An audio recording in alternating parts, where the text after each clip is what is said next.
Estas montañas de Yunnan son el hogar de los Hani, un pueblo que luchando contra los elementos construyó las terrazas de arroz más hermosas del mundo.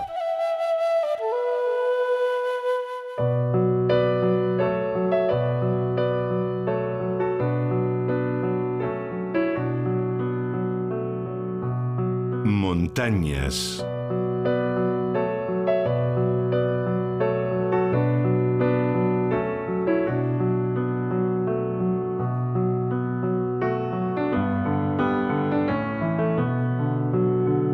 La inmensa tierra.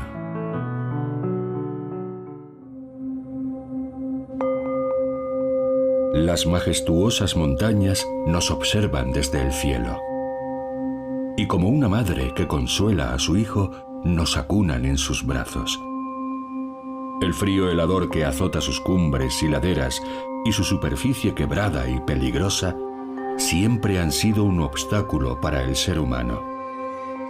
Pero algunos pueblos de espíritu indomable desoyeron sus amenazas.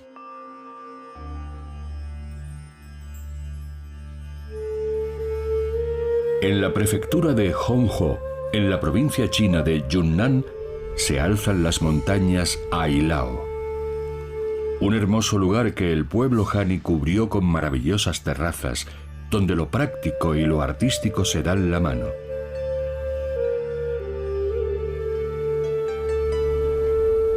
Yunnan está situada en el suroeste de China, junto a la frontera con Myanmar, Laos y Vietnam. Y es conocida como el Reino de las Montañas. El 94% de sus casi 400.000 kilómetros cuadrados son montañosos, y sus cordilleras se extienden de norte a sur. El pueblo Han se instaló en estas montañas hace miles de años y desarrolló una próspera y respetuosa civilización agrícola que representa la simbiosis perfecta entre el ser humano y la naturaleza. Los Han encontraron un hogar en estas laderas e insuflaron al paisaje su alegría y vitalidad. Li Sichong está orgulloso de sus raíces y ha dedicado su vida a investigar y escribir sobre la cultura Han para que sea conocida en el resto del mundo. La llegada de su pueblo a esta vasta región montañosa es uno de sus temas favoritos.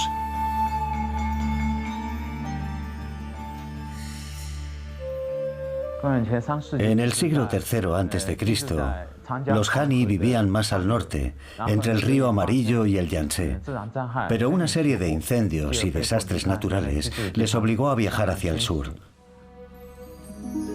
En este proceso de migración, el pueblo Han vivió en muchos lugares, pero pasado cierto tiempo siempre se veían obligados a abandonar su hogar. Para evitar entrar en guerra con otros grupos étnicos, decidieron adentrarse en montañas casi inexploradas. Y así llegaron a las montañas Ailao, que están situadas entre el río Mekong y el Hongzhou, y crearon sus terrazas. Más de 50 generaciones de laboriosos Han han transformado y labrado estas laderas para sembrar arroz y otros cultivos. Sus espectaculares y prodigiosas terrazas descienden hacia los valles como si fueran peldaños, creando un deslumbrante mosaico que maravilla al observador. Las terrazas agrícolas reducen la erosión, aumentan la superficie aprovechable y son perfectas para el cultivo del arroz. Son la solución ideal para crear campos productivos en terrenos inclinados, que solo los creativos Han se atrevieron a imaginar y a llevar a cabo. Y fue así como esculpieron la montaña y crearon esta maravilla. Un paisaje que se ha convertido en un espacio vital, que posee 4 niveles. En lo alto de las montañas se alzan los bosques. Y un poco más abajo está la aldea. Si seguimos descendiendo, llegaremos a las terrazas. Y en la parte inferior se encuentra el río. Son 4 niveles distintos que convierten el entorno vital de los Hani en un ecosistema propio y diferenciado. Cerca de la mitad de la población mundial depende del arroz. El 95% de su cultivo y consumo se produce en Asia, lo que aumenta la rentabilidad de sus prodigiosas terrazas. Los Hani cultivan una antigua variedad que recibe el nombre de arroz rojo. Un producto 100% orgánico de alto valor nutritivo e intenso y delicioso sabor. Esta es la estación indicada para preparar los arrozales. Así que este matrimonio de agricultores se dispone a rastrillar sus terrazas anegadas de agua antes de proceder al sembrado. Un trabajo para el que solo necesitan un búfalo de agua, al que tratan con gran respeto, y una sencilla rastra de madera. Sus antepasados les legaron este preciado pedazo de tierra para que, a través de la actividad agrícola, perpetuaran la historia familiar. Esta estación es una de las más laboriosas. Durante los próximos días nos dedicaremos a rastrillar y a arar las terrazas y a reparar todos los desperfectos causados por la lluvia y el viento. Es un trabajo cansado para un hombre como yo que ya ha superado los 60 años. Pero al mantener las terrazas, nos aseguramos de que la cosecha sea mayor en futuras temporadas. Este campo fue creado por nuestros antepasados y fue pasando de generación en generación hasta llegar a nosotros. Gracias a él cultivamos arroz y salimos adelante. Es un auténtico regalo que nos ha dado la vida. Antes de sembrar las semillas, tenemos que rastrillar el campo para preparar el terreno.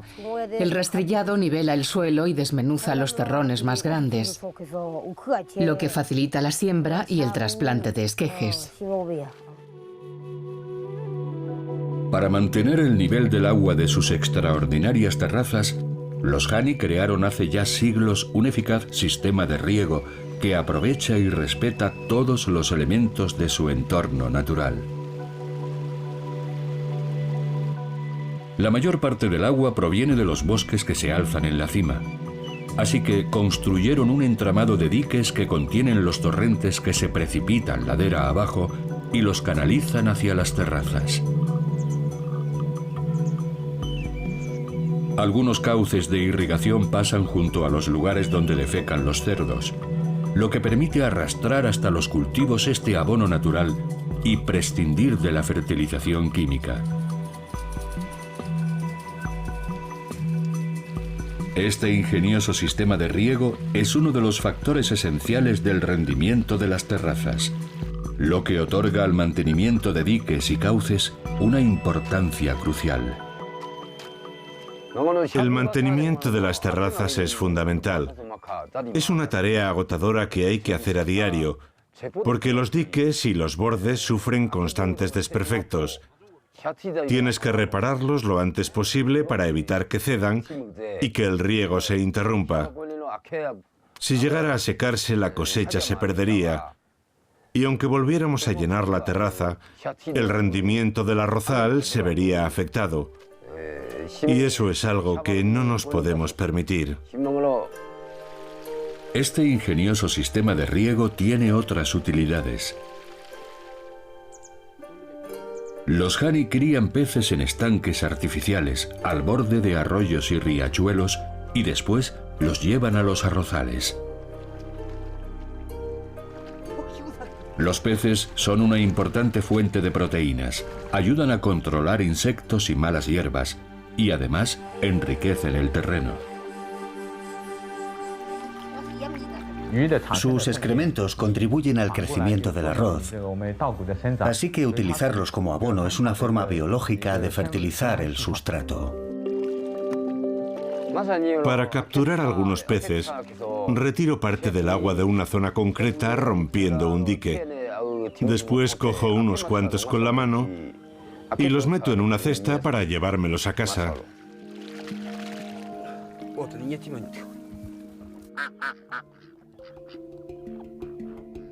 En estas hermosas montañas, el arroz solo se cosecha en octubre, por lo que es preciso que la recolección sea abundante para que dure todo el año. Los sacos son almacenados con infinito cuidado para evitar la formación de moho.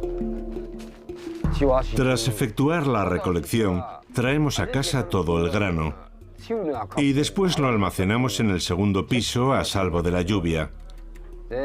Cuando el tiempo mejora, vaciamos los sacos en una superficie amplia y llana y esparcimos los granos para que se sequen al sol y evitar la formación de moho.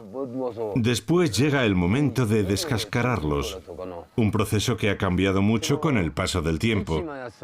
Hace unos cuantos años no disponíamos de maquinaria moderna, así que usábamos un molino con muelas de piedra para quitar la cáscara a los granos y pulirlos, y convertirlos en un delicioso arroz apto para el consumo. Hoy tenemos una máquina que hace ese trabajo, lo que nos ahorra mucho tiempo y esfuerzo. Sus hermosas terrazas y su ingenioso sistema de riego proporcionan a los Hani un extraordinario arroz que es el sustento de este pueblo. Todo este ecosistema y su propia existencia siempre han girado en torno a él.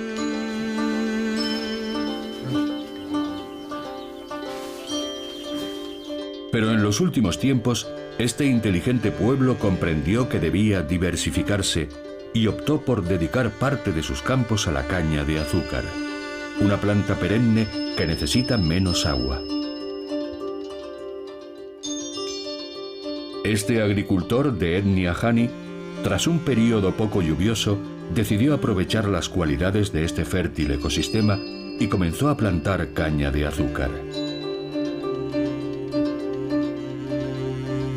Siempre habíamos cultivado arroz, que es un cereal que necesita mucha agua. Y como durante los últimos 10 años no ha llovido tanto, decidimos buscar una solución. Por eso empezamos a dedicar parte de la tierra a la caña de azúcar. Es una planta que crece bien en tierra seca y esta zona, gracias a su altitud, es ideal para este cultivo. La caña de azúcar se ha convertido en una de las principales fuentes de ingresos del pueblo Hani. Su recolección se efectúa en noviembre y diciembre, y es entonces cuando los fabricantes de azúcar tantean a los agricultores para comprarles sus cosechas. Por una tonelada de caña de azúcar suelen pagarnos unos 65 euros, lo que nos reporta unos beneficios muy superiores a los de cualquier otro cultivo. Toda la familia trabaja en la plantación. Su hijo Chen coordina el transporte de la cosecha. Las cañas cortadas son atadas en manojos de 12 antes de ser enviadas a la fábrica de azúcar. Es una carga pesada y el terreno es muy accidentado, así que usamos caballos y mulas para llevar los manojos hasta la carretera principal. Y después lo subimos todo a un camión para que lo lleve a la fábrica.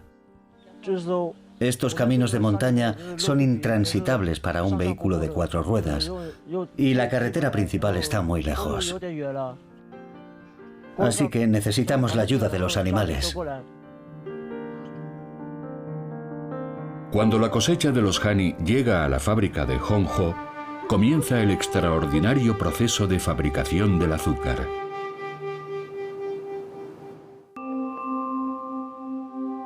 La luz de un nuevo día ilumina el hogar del pueblo Hani y sus maravillosas terrazas. La recolección continúa y las familias se afanan en transportar más manojos de caña de azúcar hasta la carretera principal, donde les espera el camión enviado por la fábrica. La azucarera también se encuentra en la prefectura de Hongho, en las montañas de Yunnan, a unos 40 kilómetros de distancia de las aldeas Hani. Sun Yuan lleva 17 años trabajando en la fábrica. Es el director de producción y el encargado de supervisar los minuciosos pasos que convertirán la caña recolectada por los hani en delicioso azúcar refinado. El primer paso es pesar la carga que nos llega en el camión. Después evaluamos su calidad para fijar el precio por tonelada y así calculamos la cantidad exacta que recibirá el agricultor. La caña de azúcar, una vez cortada, es una planta relativamente frágil, así que debe ser procesada durante las próximas 24 horas para evitar que se deteriore.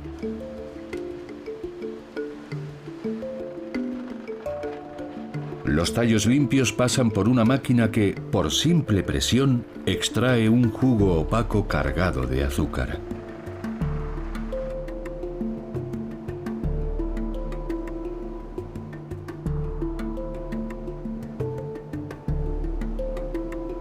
Determinar y ajustar su pH es un paso imprescindible para garantizar un consumo seguro.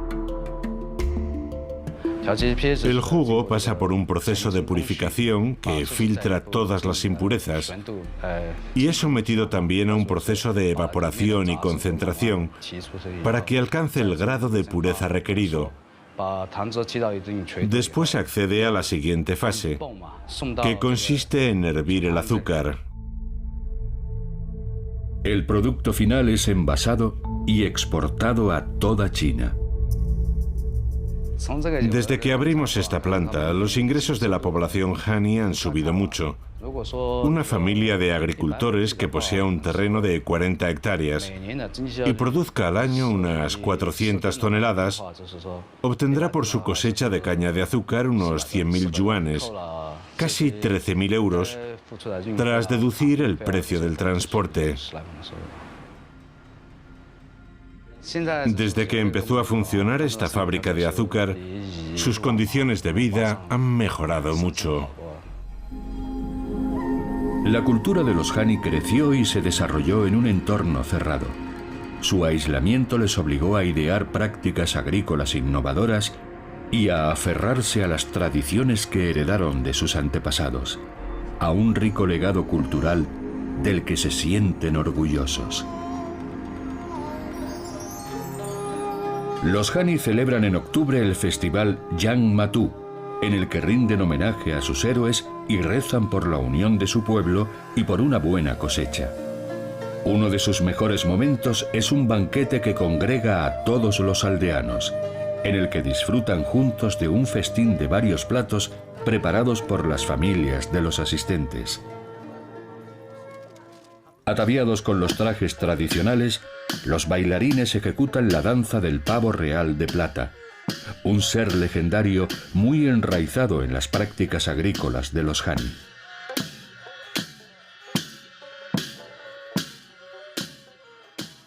El pavo baisan es un ave sagrada para el pueblo hani. Cuenta la leyenda que al llegar la época de siembra, el pavo inicia su melodioso canto para avisar a los hani de que ha llegado el momento de plantar las semillas. Es un ave sagrada y legendaria que nos cuida y protege. Esta bailarina tradicional hani de 44 años lleva más de media vida bailando. Comencé a bailar a los 20 años. Cuando llega octubre, ejecutamos esta danza para dar gracias por la buena cosecha y para expresar nuestra alegría. Este baile es una danza social inspirada en la vida de los hani que glorifica la unión de su pueblo. Sus movimientos acompasados imitan nuestras costumbres. Las manos parecen esparcir semillas y los pies se desplazan como si caminaran en las plantaciones. Mi madre me animó a aprender y a perfeccionar la técnica.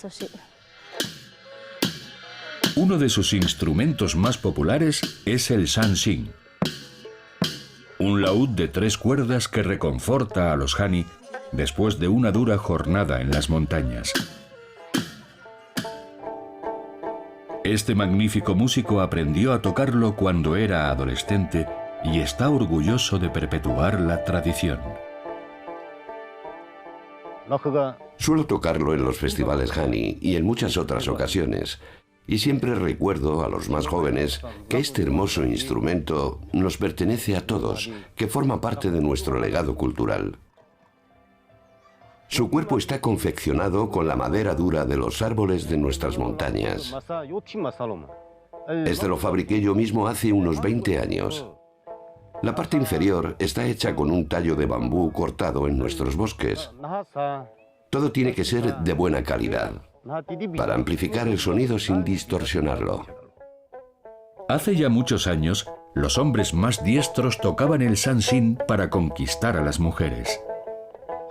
Cuando yo era joven, los hombres y las mujeres cantábamos juntos al ritmo del sansin. También competíamos entre nosotros para ver quién lo tocaba mejor.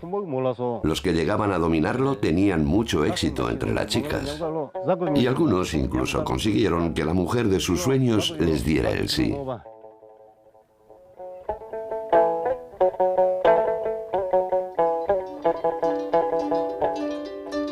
Los Hani también se sienten orgullosos de sus tradicionales bordados.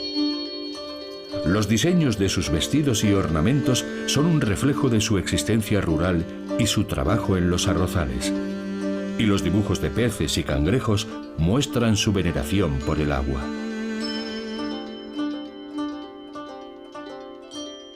Su profundo vínculo con sus raíces agrícolas y con las terrazas que heredaron de sus antepasados forman parte de la esencia de su legado cultural. Las coreografías de sus bailes expresan su respeto por la naturaleza y son su manera de rendir homenaje a las montañas que los acogieron y se convirtieron en su hogar. Nuestros antepasados crearon los campos que hoy seguimos cultivando, generación tras generación. Las terrazas son el sustento de las familias Hani y la clave de nuestra existencia. Somos un pueblo trabajador y valiente que lleva siglos luchando sin desfallecer para ofrecer a nuestros hijos una vida mejor. Para mí es un orgullo ser una Hani y vivir en esta hermosa tierra. Este pueblo indómito es un ejemplo vivo de la capacidad de adaptación del ser humano. Tras verse obligados a abandonar su hogar, los Hani supieron forjar un vínculo indestructible con estas frías e inhóspitas montañas que les permitió prosperar y preservar su cultura.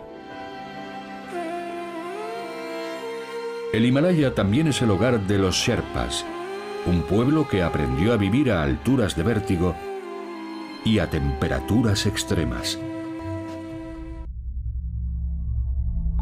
Las montañas son la columna vertebral del planeta. Sus cordilleras recorren más del 75% de los países del mundo. Y sus paisajes sobrecogedores nos deslumbran y atemorizan.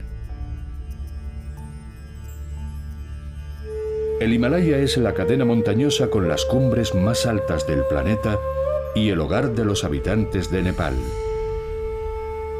Un país que ha sido apodado el techo del mundo y en cuyas místicas y terroríficas laderas aprendió a vivir un legendario grupo étnico conocido como los Sherpas.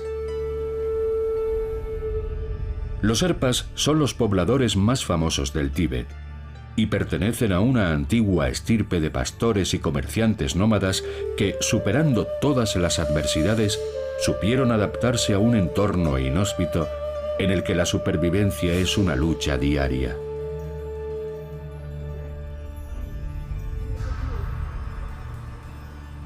Este apasionado investigador de la cultura Sherpa es un respetado miembro de su comunidad.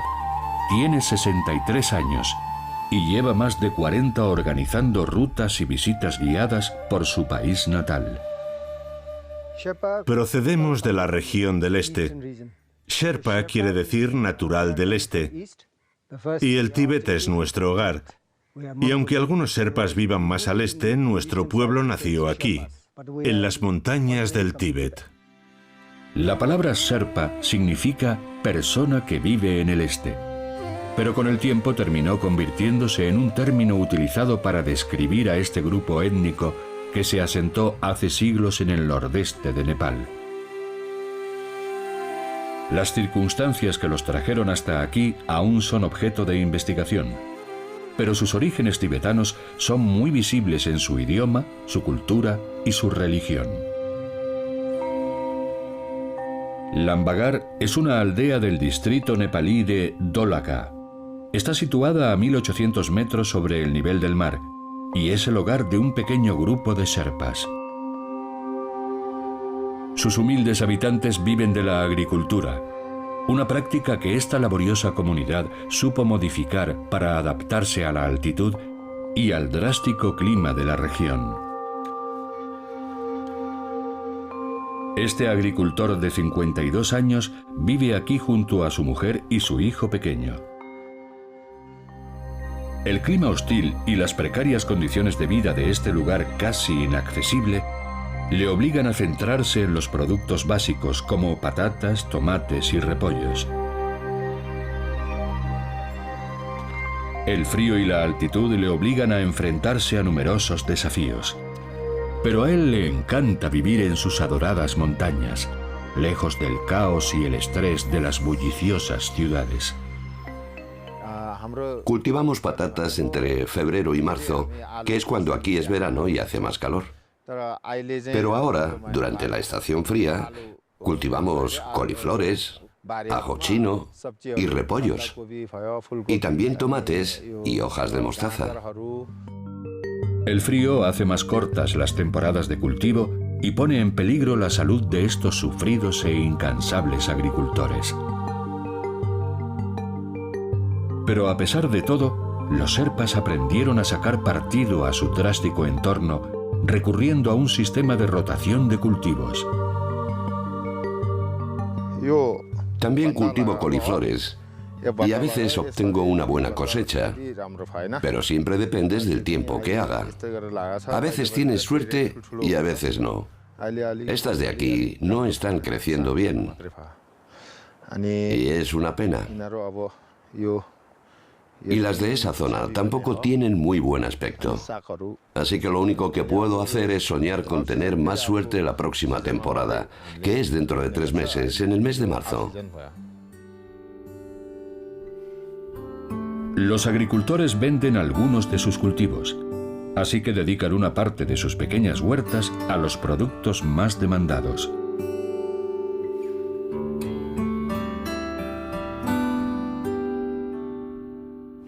Mis verduras son muy apreciadas por los vecinos de la aldea y muchos se acercan hasta mi casa para ver qué tengo y llevarse lo que más les guste. Los beneficios son modestos, pero nos permiten salir adelante y lo que no vendo nos lo comemos. Así es nuestra sencilla vida en las montañas. El viento helado y las bajas temperaturas obligaron a los sherpas a tejer atuendos cálidos para combatir el frío y a confeccionar acogedoras alfombras. La esposa de Lapka, Lobsang, aprendió siendo una niña este arte ancestral y hoy es una experta tejedora de las llamadas alfombras sherpas o alfombras tibetanas de Nepal. Sus hermosos diseños son un homenaje a un valeroso pueblo que aprendió a convivir de forma respetuosa con estas gélidas montañas. Mi madre me enseñó a tejer y como me gustó tanto decidí dedicarme a ello. Y ya llevo 30 años ejerciendo esta profesión. Tejo alfombras y mantas de diferentes tamaños. Las más grandes sirven para adornar las salas más ostentosas, pero las pequeñas pueden usarse en habitaciones reducidas y tapizar muebles. Las alfombras sherpas son suaves, gruesas y flexibles. Fueron creadas para proteger a esta valerosa comunidad del horrible frío de las montañas. Y además de una importante fuente de ingresos, son un producto indispensable en sus hogares.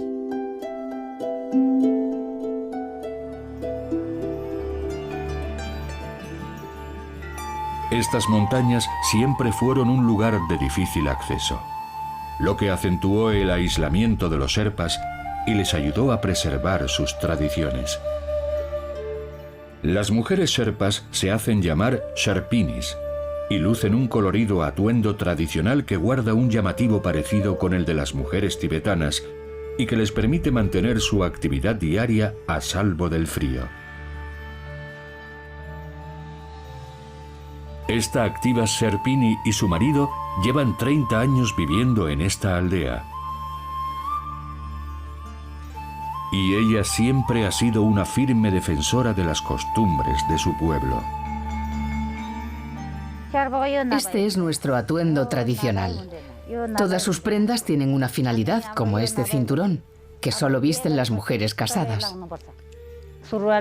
Es una ropa que nos permite movernos con soltura y realizar un montón de tareas a lo largo del día. Y aunque es cómoda y ligera, también nos protege del frío. El angi es una blusa sin mangas que se lleva encima de otra prenda llamada ratuk.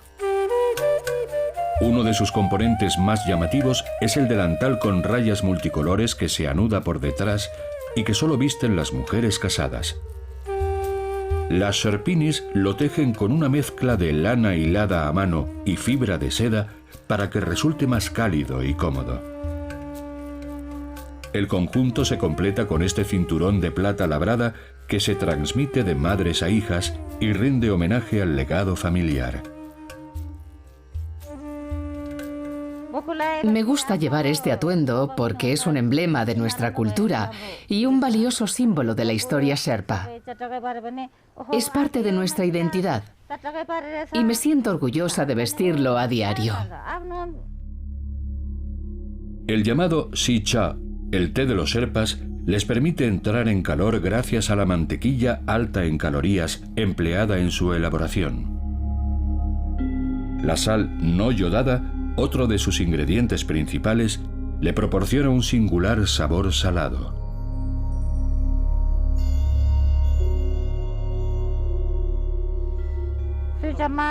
A nuestro pueblo le encanta el té tibetano, una deliciosa bebida que hacemos agregando mantequilla y sal del Tíbet a las hojas de té y mezclando todos los ingredientes con agua caliente. Las hojas de té se hierven hasta que adquieren una coloración marrón bastante oscura. Y a continuación se vierte el líquido en un recipiente tradicional. Después se añade una porción generosa de mantequilla de yak y la sal necesaria y se remueve con vigor durante 15 minutos hasta que alcanza la consistencia deseada. La mantequilla evita que a los sherpas se les agrieten los labios, por lo que este delicioso té también es usado como protector labial. El té con mantequilla y sal forma parte de nuestra cultura, pero hay que mezclarlo bien para que adquiera su sabor. También protege nuestros labios del frío de las montañas. Aquí trabajamos a la intemperie gran parte del día, y si bebes este té, ni se te agrietan los labios, ni se forman ampollas. Cuando los primeros montañeros solicitaron su ayuda para alcanzar los picos más traicioneros, los sherpas encontraron otro medio de vida sacando partido a su habilidad natural para la escalada. Lo que les ayudó a mantener a sus familias y a preservar sus tradiciones en estas gélidas montañas. Y les granjeó el respeto y la admiración de los exploradores más avezados.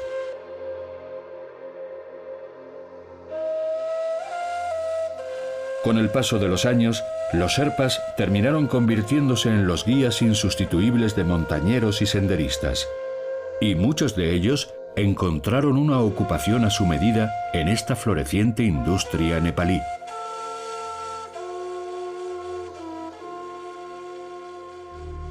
Su amor por la montaña y su perfecta adaptación a las alturas los transformó en superhombres capaces de recorrer largas distancias por terrenos accidentados con una pesada carga a la espalda.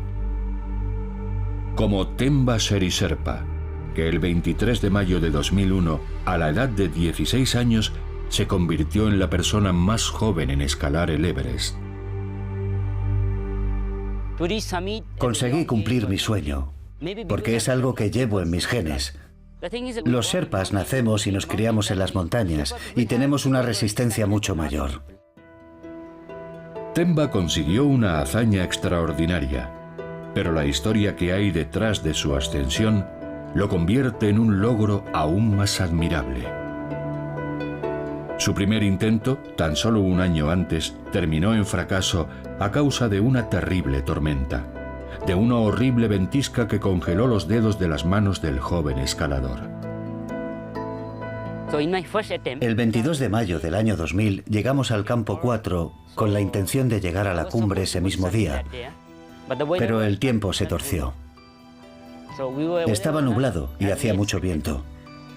Así que nuestro guía decidió que esperáramos en el campo 4, a 8.000 metros de altitud. Y entonces cometí el error de quitarme los guantes para atarme las botas. Y no volví a acordarme de ellos hasta que hicimos un descanso, a 8.826 metros. Y al quitarme los guantes, comprobé que mis dedos parecían carámbanos. Themba consiguió descender hasta el campo 3, donde le esperaba su padre. Y este le llevó a toda prisa a un hospital de Katmandú, donde tuvieron que amputarle varios dedos. El montañismo no es ninguna broma. Yo perdí algunos dedos, pero muchos otros perdieron la vida. Yo los he conservado en un frasco porque formaron parte de mi cuerpo y son un recordatorio de los peligros de la montaña. Pero Themba era ya un auténtico Sherpa, un ser dotado de un espíritu indomable, nacido para conquistar las cumbres. Así que volvió a intentarlo. Y un año después, alcanzó la cima. El cielo estaba despejado y podía ver todas las montañas. Fue algo increíble. El sueño de mi vida se había hecho realidad.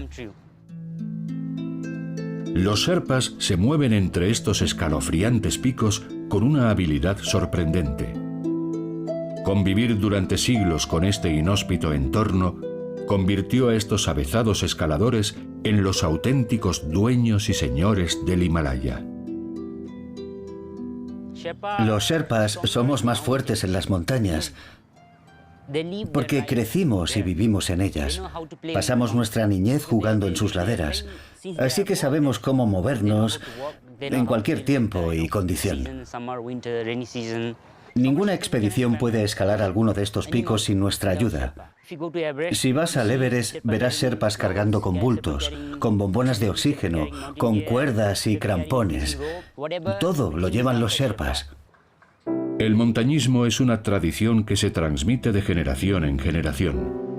Y Themba y su padre, que continúa ganándose la vida como cocinero de expedición, no son ninguna excepción.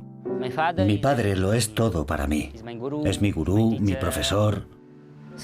Cuando era pequeño y lo veía prepararse y partir para escalar una nueva cumbre, soñaba en convertirme en alguien como él. Yo nací en el Himalaya y aquí he vivido siempre. El montañismo y el senderismo me han permitido mantener a mi familia. Es un trabajo que me apasiona y una actividad que ha fortalecido mi cuerpo y mi salud. Casi nunca me pongo enfermo. Los padres de Themba están orgullosos de su hijo y sus logros y de que se haya convertido en todo un símbolo de sus tradiciones ancestrales. Casi toda mi familia se ha dedicado al montañismo. Mi marido, mi hijo e incluso yo fui porteadora hace muchos años. Muchos me preguntan si estoy orgullosa de que mi hijo sea la persona más joven en conseguir esa hazaña. Y yo les digo que, por supuesto, pero que sigo sintiendo con todo mi corazón que perdiera algunos dedos. Themba conquistó el Everest a una edad muy temprana. Fue una proeza extraordinaria. Y que fuera mi hijo el que lo consiguiera es todo un honor para mí como padre y para todo el pueblo Sherpa. La fascinación de los amantes del montañismo por esta hermosa cordillera no debe hacernos olvidar que, a lo largo de los años, Son muchos los que han muerto en sus vertiginosas laderas. Ahora soy jefe de expedición. Mi cometido es guiar a mis clientes por las montañas sin que nada falle y garantizar que todos volverán a casa sanos y salvos. Los sherpas de esta región han debido adaptar sus vidas al prodigioso incremento de la industria más importante de Nepal, el turismo. La afluencia de visitantes sigue creciendo año tras año. En 2017, su número superó los 900.000. Los turistas necesitan la ayuda de sherpas tan expertos como estos veteranos hermanos, capaces de recorrer enormes distancias con cargas de hasta 30 kilos.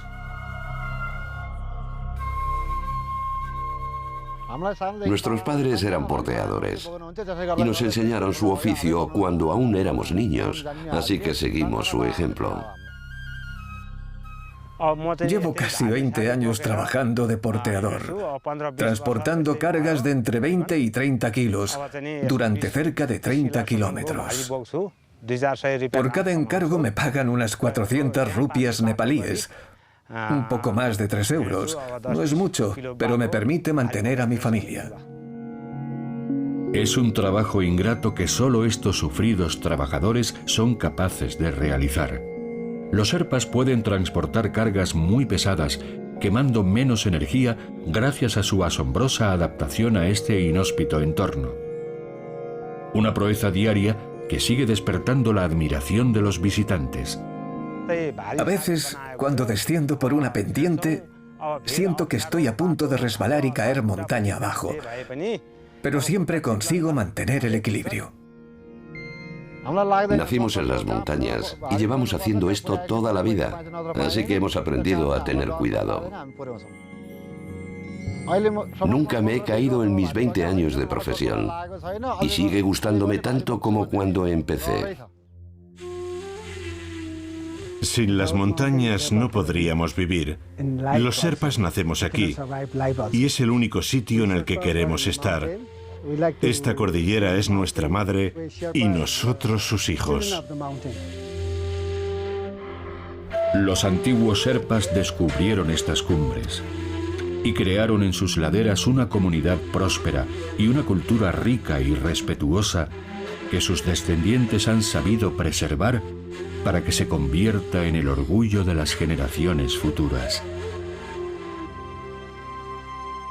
Los pueblos Hani y Sherpa ascendieron a las montañas e implantaron un modo de vida en el que la belleza, la cultura y las tradiciones se dan la mano, demostrando que es posible convivir con el entorno sin dejar de respetarlo.